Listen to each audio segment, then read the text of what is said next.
И нека тялото ни само да говори за това и ние да имаме усещането. Една от причините, заради които непрекъснато ви карам да се записвате на детокс, е за да усетите тялото си. То само говори за себе си. Ние сме един организъм с много клетки, които всяка една от тях изпълнява своята функция.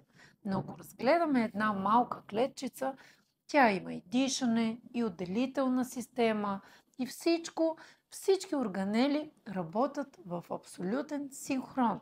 Разбира се, това, което за нас е важно, всички клетки да работят по начин, по който нашето тяло да запази младостта си.